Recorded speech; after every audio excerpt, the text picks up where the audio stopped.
Hello दोस्तों। शून्य civil academy में आपका फिर से एक बार तहे दिल से स्वागत है। और अपना जैसा कि डेली आंसर राइटिंग प्रैक्टिस वाला सेशन चल रहा है। कैसे हैं आप सब लोग? अच्छे होंगे। और कैसी चल रही है आपकी तैयारी? मेंस की डेली आंसर राइटिंग कैसी चल रही है? और अब तो आप लोग बहुत ही ज़्यादा एनर्जेटिक और खुश हो रहे होंगे कि RS 2026 की विज्ञप्ति भी RPSC ने जारी कर दी है। तो अपन जैसा कि daily answer writing practice session ले रहे हैं और आप भी कंटिन्यूंसी इनसे जुड़े हुए हैं। और मैं देख रहा हूँ कि लोगों का अच्छा जुड़ाव है और अच्छा एक अट्रैक्शन है कि लोग अभी लिखाई में ध्यान दे रहे हैं। तो सेम वे आप अपना फैशन इसी तरह से आगे कंटिन्यू करिए। और जैसा कि वैकेंसी आ गई है और 2026 जो RS है उसका जो अपना प्री है वो 29 नवंबर को है। और मेंस का करीब करीब अप्रैल के आसपास होगा या उसके बाद होगा। तो आपके पास अभी एक तरह से देखा जाए तो पूरा टाइम है। करीब करीब 6 महीने प्री के लिए है और 10 महीने का टाइम आपके पास अभी से पड़ा है मेंस की प्रैक्टिस करने के लिए। तो प्लीज़ मेहनत कीजिए, कंटिन्यूसली एफर्ट लगाइए। क्योंकि आपको पता ही है कि अगर आप सूरज की तरह चमकना चाहते हैं तो पहले सूरज की तरह तपना सीखिए। तो जैसा आपकी APJ अब्दुल कलाम साहब ने कहा था, तो वैसे ही आप अपनी कंटिन्यूसली मेहनत कीजिए। और हमारी जो ये अभी सीरीज चल रही है इसमें जो आज के कुछ टॉपिक्स है वो अपना स्टेट पॉलिटी के टॉपिक है। Rajasthan state human right commission, information commission, women commission, Lokayukta और रेवेन्यू बोर्ड। तो ये जैसे रेवेन्यू बोर्ड नया टॉपिक जुड़ा हुआ है, तो आपको मैं हमेशा से कहता आया हूँ कि जो नए टॉपिक जुड़े हैं उन पे स्पेशल फोकस करना है। All though you need to read the syllabus completely in all aspects. ऐसा नहीं कि anything you should miss it out. Everything you must read the syllabus 2 3 times and then single point you must note, because nothing to be turned, nothing to be unturned, stone unturned ऐसा कहते हैं ना कि कोई भी जो stone है वो अनटर्न नहीं रहना चाहिए। तो सेम पैसेंस में आपको सबको टॉपिक्स के जितने पॉइंट्स हैं उन सबको क्लियर करना है, ठीक है। तो आज अपन शुरू करते हैं अपने इसकी डेली आंसर वाले का जो पहला क्वेश्चन है कि मानवाधिकारों की सुरक्षा के जो अपने मानव अधिकार है, इन मानव अधिकारों की सुरक्षा के बिना सामाजिक न्याय असंभव है। अगर मानव अधिकारों की सुरक्षा के बिना सामाजिक न्याय असंभव है, इस संदर्भ में राजस्थान राज्य मानवाधिकार आयोग के कार्यों और सीमाओं का आलोचनात्मक मूल्यांकन कीजिए।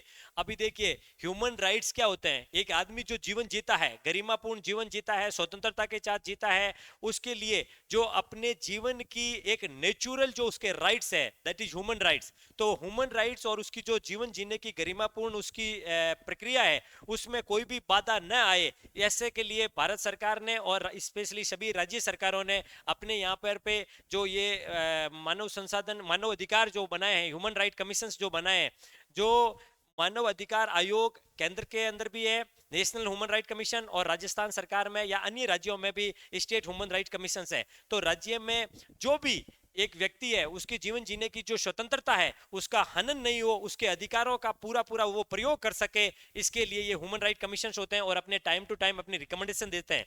तो इस रिकमेंडेशन के बारे में ये बोला है कि राजस्थान राज्य मानवाधिकार आयोग के जो कार्य है और उसकी जो सीमाएं हैं उनके बारे में हमें लिखना है। तो उसके जो कार्य क्या है ह्यूमन राइट्स कमीशन के, जैसे वो जाके बंदी गृह में जाते हैं, जेल में जाके वहां पे सुधार गृह का काम करते हैं, ह्यूमन राइट्स जो है इसका उल्लंघन नहीं हो इनकी रिकमेंडेशंस देते हैं, और अपन कैसे मानवाधिकारों की रक्षा कर सकते हैं इसकी सलाह सरकार को देते हैं। और इनकी कुछ कुछ सीमाएं भी रहती है, जैसे कि ये इनके पास में जो अपनी जांच एजेंसियां होती है उन पर थोड़ी निर्भरता रहती है। इसके अलावा ये 1 वर्ष से पुराने जो मामले हैं वो नहीं देखते हैं। तो ऐसा आंसर आपको लिखना है।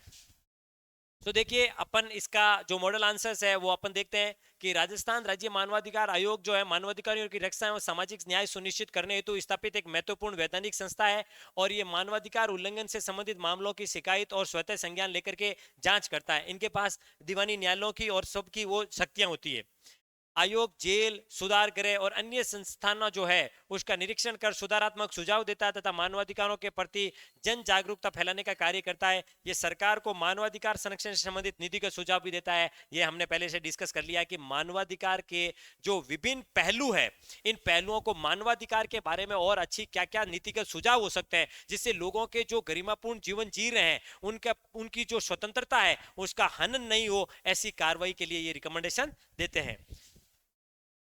हालांकि आयोग की प्रभावशीलता और सीमाओं से प्रभावित होती है, इसकी सीमाएं सलाहकार प्रवृत्ति की होती है, सरकार पर बाध्यकारी नहीं होती है, आयोग के पास सीधे दंडित करने और मुआवजा देने की शक्ति नहीं है। अगर मान लिया यही सब शक्ति होती है तो स्वतंत्रता या मानवाधिकारों के जो अधिकार है उसका हनन नहीं होता। लेकिन इसके पास में वित्तीय और मानव संसाधनों की कमी, रिक्त पद और मामलों में लंबित रहने से इसकी कार्य क्षमता प्रभावित होती है। तो आपको जो आंसर राइटिंग करते हैं ना, आपको 1 2 3 4 5 6 ऐसे पॉइंट लिखने होते हैं कि इनके पास में जो है वो बाध्यकारी शक्तियां जो है वो सरकार के लिए नहीं है। इसके अलावा आप ये लिख सकते हैं कि इनकी जो सलाह है वो सलाहकारी प्रवृत्ति की है, इनके पास जो वित्तीय सुदृढ़ता है वो भी कम है, ये मुआवजा या दंडात्मक कार्रवाई है वो नहीं कर सकते हैं। तो अगर आप ऐसे लिखेंगे तो examiner will compel to get you good marks, आपको जो है वो अच्छे मार्क्स देंगे एग्जामिनर। तो आपको इस फैशन में आंसर लिखना है।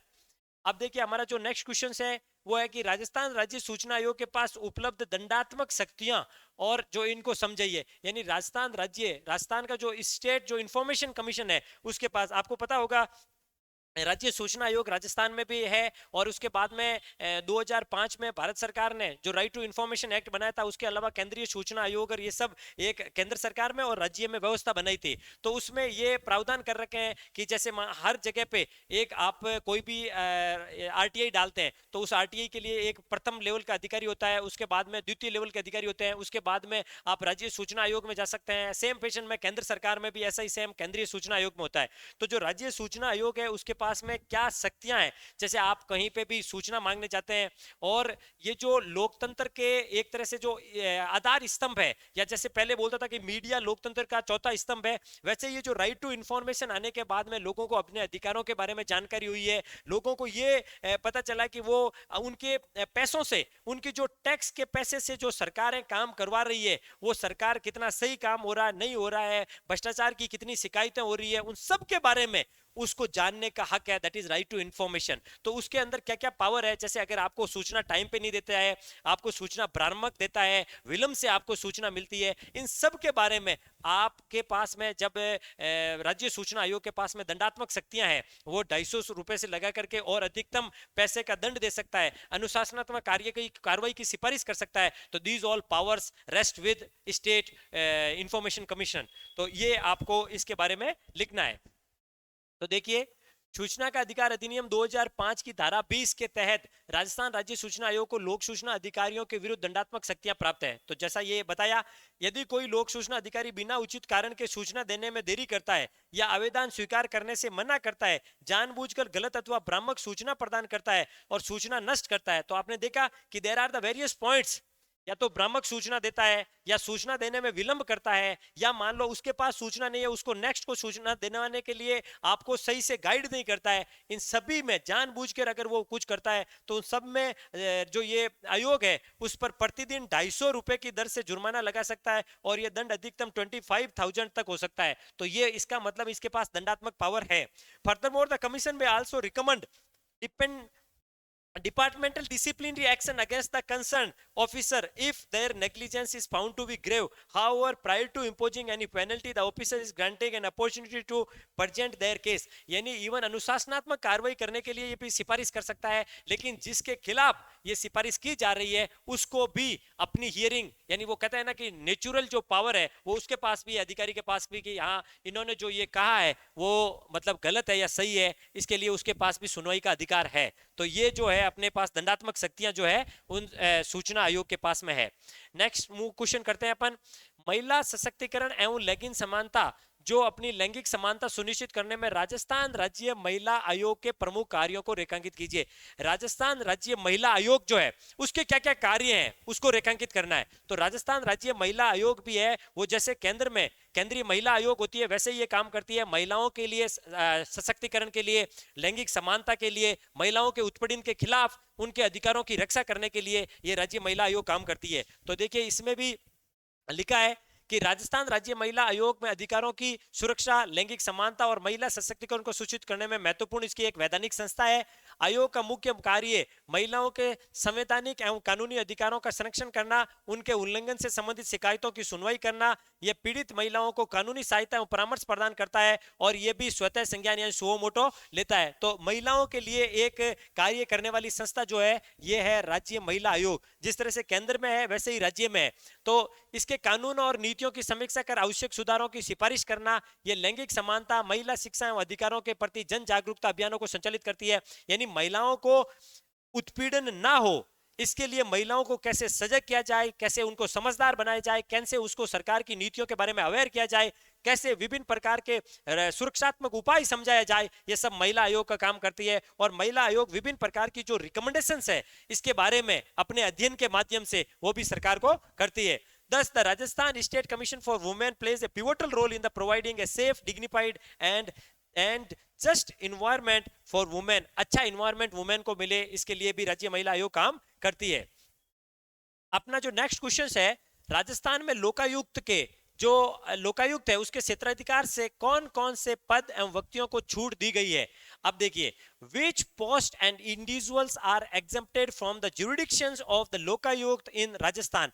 जैसा कि आपको पता होगा कि भारत में लोकपाल होता है, 2013 में बनाया था लोकपाल। वैसे ही लोकायुक्त जो होता है वो हर स्टेट में अपना अपना लोकायुक्त है। राजस्थान में लोकायुक्त एवं उप लोकायुक्त अधिनियम 1973 बनाया था और उस समय जो ये अधिनियम बनाया था उस समय के बाद में लोकायुक्त के दायरे में कौन कौन आएंगे। जैसे लोकपाल सेंट्रल में लेवल पे एक होता है, वैसे ही हर राज्यों में लोकायुक्त है। लोकायुक्त क्या करता है कि जितने भी भ्रष्टाचार की शिकायतें हैं उनका निवारण कैसे करना है, उनकी सिफारिशें करनी है, अनुशासनात्मक कार्रवाई के लिए सिफारिश करनी है, वो जांच करता है। मेनली जो है वो जो कदाचार की या भ्रष्टाचार की शिकायतें आती है उनको सुनवाई का एक बहुत अच्छा माध्यम है और इसकी बहुत लंबे समय से डिमांड की जा रही थी।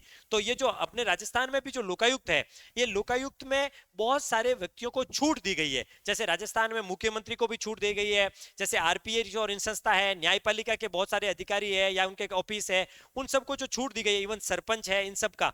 तो ये लिखा है कि राजस्थान में लोकायुक्त के क्षेत्राधिकार से कौन कौन से पदों और व्यक्तियों को छूट दी गई है। तो which post and individual are exempted. तो आपको क्वेश्चंस को डील करते वक्त उनका ध्यान रखना है कि मुझे सवाल पूछा क्या गया है, जो पूछा गया है उसी का आंसर लिखना है। तो राजस्थान लोकायुक्त उप लोकायुक्त अधिनियम 1973 के अंतर्गत कुछ पदों और व्यक्तियों को लोकायुक्त के क्षेत्राधिकार के बाहर रखा गया और उनका उद्देश्य संवैधानिक पदों और न्यायिक स्वतंत्रता की रक्षा करना है।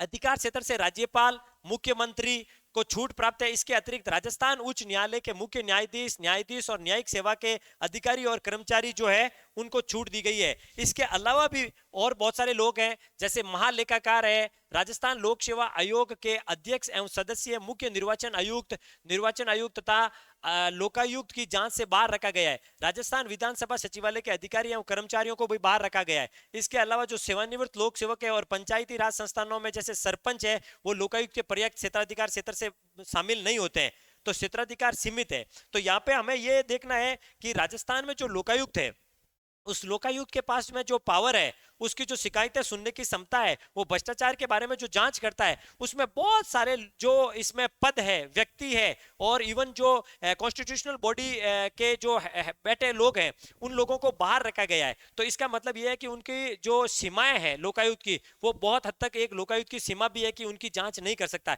इवन वो 5 साल से पुराने मामलों की भी जांच नहीं कर सकता। तो इसका मतलब लोकायुक्त का क्षेत्राधिकार में वृद्धि होना जरूरी है अगर वो पूरे सिस्टम को और पारदर्शी और स्वायत्त और बनाना चाहते हैं। तो नेक्स्ट क्वेश्चन है, संसाधनों और स्वतंत्र शक्तियों की कमी के कारण राज्य महिला आयोग महिलाओं के खिलाफ होने वाले अपराधों को रोकने में पूरी तरह प्रभावी नहीं हो पा रहा है। इस कथन का परीक्षण करते हुए आयोग की सुदृढ़ बनाने सुझाव दीजिए। देखिए, there are 2 points asked in this questions. Number one question इसमें यह किया है कि जो राज्य महिला आयोग की है वो इनको करने के लिए क्या जो महिला आयोग है महिलाओं के खिलाफ होने वाले अपराधों को रोकने में प्रभावी नहीं हो पा रहा है। यानी why the state women commission is not able to effectively manage the things for the welfare of the ladies or the women.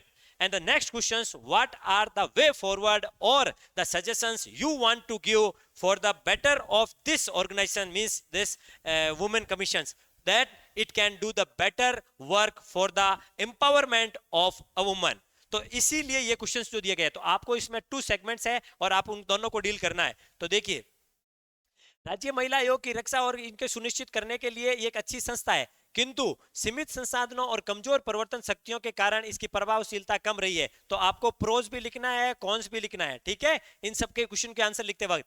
आयोग की सिफारिशें केवल सलाहकार प्रकृति की होती है, इसलिए संबंधित विभागों पर उनका पालन बाध्यकारी नहीं है। देखिए उसके क्या क्या रीजंस है, एक बाध्यकारी नहीं है, दंडित करने का उसके पास अधिकार नहीं है, इसके अलावा वित्तीय और मानव संसाधनों की कमी है, विशेषज्ञ कर्मचारियों का अभाव है, यानी जो वुमेन्स फील्ड में ज्यादा बेटर काम कर सकते हैं, that is those who are specialist in the field of the women, वो उसमें इसमें कम है।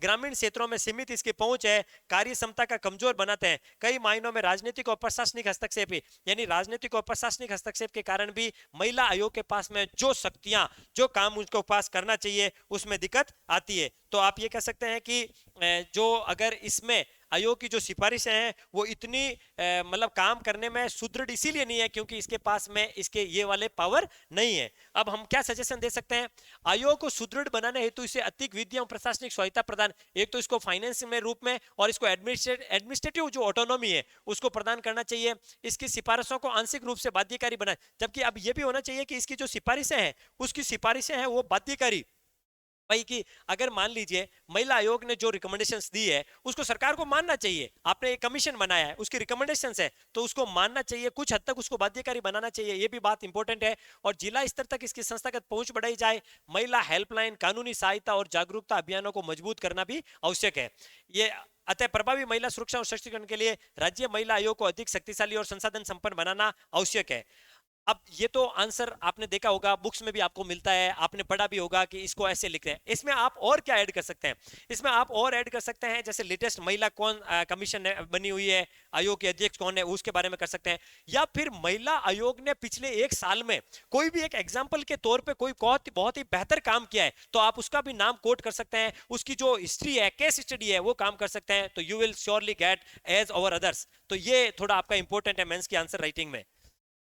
अभी देखिए ये क्वेश्चन ये है, राजस्व प्रशासन की शीर्ष संस्था के रूप में राजस्थान राजस्व मंडल अजमेर भू अभिलेखों के आधुनिकीकरण और कृषकों के विवादों के निपटारे में धुरी का कार्य करता है। देखिए पहली बात तो ये इंपॉर्टेंट है कि रेवेन्यू बोर्ड जो इस बार नया जोड़ा गया है, रेवेन्यू बोर्ड जो नया जोड़ा गया है इससे क्वेश्चन आने की संभावना है बहुत ज्यादा। तो एक तो आपको इसको सीरियसली पढ़ना है, इसमें 1+20 ये सदस्य इससे अधिक नहीं हो सकते।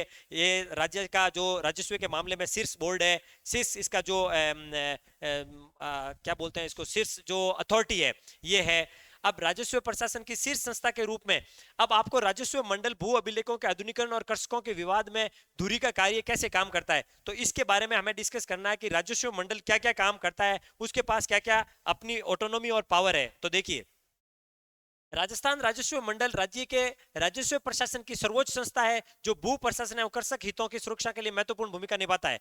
भू अभिलेखों के आधुनिकीकरण हेतु मंडल ने डिजिटल इंडिया लैंड रिकॉर्ड्स आधुनिकीकरण कार्यक्रम के तहत अपना खाता और ई धरती जैसी, यानी राजस्व मंडल ने भी ऑनलाइन सेवाएं शुरू की है, ठीक है, ताकि उसमें जमाबंदी, नामांतरण और भूमि अभिलेखों का कंप्यूटरीकरण संभव हुआ है। भू मानचित्रीकरण के डिजिटलीकरण एवं ऑनलाइन रिकॉर्ड उपलब्ध होने से पारदर्शिता बढ़ी है तथा भ्रष्टाचार और भूमि विवादों में कमी आई है। यानी राजस्व बोर्ड ने भी ये जो जमाबंदी है, नामांतरण है, इन सब में ट्रांसपेरेंसी करने के लिए, इसको जो है पारदर्शिता बनाने के लिए, इसको लोगों के पास में डायरेक्टली जानने के लिए इसको भी कंप्यूटराइज किया है, ऑनलाइन सिस्टम को बढ़ावा दिया है। ये राजस्व बोर्ड ने एक अच्छा काम किया है। इसके अलावा राज्य का सर्वोच्च राजस्व न्यायालय भी है, यानी जो रेवेन्यू का हाईएस्ट जो कोर्ट है वो राजस्व न्यायालय यही है, और ये अपील, पुनरीक्षण और संदर्भ मामलों में सुनवाई कर खातेदारी, सीमांकन, नामांतरण एवं कृषि भूमि विवादों का निस्तारण करता है। राजस्व लोक अदालतें एवं न्याय आपके द्वार जैसे अभियानों के माध्यम से किसानों को त्वरित एवं सुलभ न्याय उपलब्ध कराया जाता है। अतः राजस्व मंडल तकनीकी नवाचार एवं प्रभावी न्यायिक व्यवस्था के माध्यम से ग्रामीण प्रशासन एवं ग्रामीण ये जो कृषक कल्याण है उसकी केंद्रीय धुरी के रूप में काम करता है। तो आपने क्या देखा कि राजस्व मंडल जो है जो ये सुनवाई करने में, चाहे पुनरीक्षण करने हो, सुनवाई करने हो, इसका एपिलेट जो अथॉरिटी है, इसकी हाईएस्ट जो रेवेन्यू की सुनने की मामली है, रेवेन्यू जो कोर्ट है उसकी हाईएस्ट बॉडी राजस्व बोर्ड है और वो हमारे अजमेर में है। और ये कैसे इसको ट्रांसपेरेंसी की है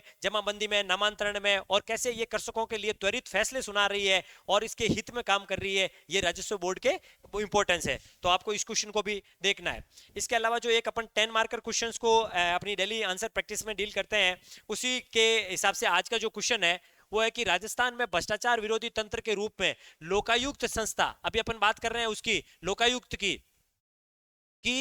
कार्य प्रणाली का मूल्यांकन कीजिए। तो आपको पहले तो लोकायुक्त की कार्य प्रणाली यानी लोकायुक्त क्या क्या काम करता है आपको उसके बारे में लिखना है। तो 5 नंबर का सवाल तो यहां तक हो गया कि लोकायुक्त के कार्य क्या है, लोकायुक्त किसकी जो कदाचार की है या काम नहीं करने की है या कुप्रशासन की है, किसकी शिकायत सुनता है, भ्रष्टाचार की जांच कैसे करता है, उसकी कार्य प्रणाली क्या है, लोकायुक्त की नियुक्ति कैसे होती है। जैसे पहले बीच में लोकायुक्त को 8 साल के लिए नियुक्त कर दिया था, फिर से नई सरकार ने उसको 5 साल के लिए अपॉइंट किया था। तो ये उसके काम क्या है, कितने साल तक रह सकता है। जैसे उसको हटाना है, लोकायुक्त को हटाते कहते हैं, लोकायुक्त को हटाने के लिए जो विधानसभा है उसमें 2/3 मेजोरिटी चाहिए। तो ये आपको एक तो ये सिखाना है और दूसरा अपने उद्देश्यों को प्राप्त करने में कहां तक सफल रहा है। तो अब इसमें आपको ये देखना है कि लोकायुक्त अपने उद्देश्यों को प्राप्त करने में कहां तक सफल रहा है। इट मींस ये कि लोकायुक्त को जो काम दिए गए हैं उसमें लोकायुक्त के पास में जो अधिकार है, उसने लोकायुक्त के क्षेत्राधिकार से कौन बाहर है कौन अंदर है, लोकायुक्त ने अपनी कार्य प्रणाली से कितने जांच किए हैं, उसमें कितने सही सफल हो पा रहे हैं, ऐसा सब आपको लिखना है। This is the next 5 marker questions. तो ये जो 10 मार्कर क्वेश्चन है उसमें आपको आंसर को डील करते वक्त ये राइट लिखना है। राजस्थान में प्रशासनिक भ्रष्टाचार पर नियंत्रण एवं लोक सेवकों की जवाबदेही सुनिश्चित करने हेतु राजस्थान लोकायुक्त एवं उप लोकायुक्त अधिनियम के अंतर्गत लोकायुक्त संस्था की स्थापना की गई है। ये एक स्वतंत्र वैधानिक संस्था है जिसका उद्देश्य लोक सेवकों के विरुद्ध भ्रष्टाचार, पद के दुरुपयोग एवं कदाचार संबंधी शिकायतों की जांच करना है।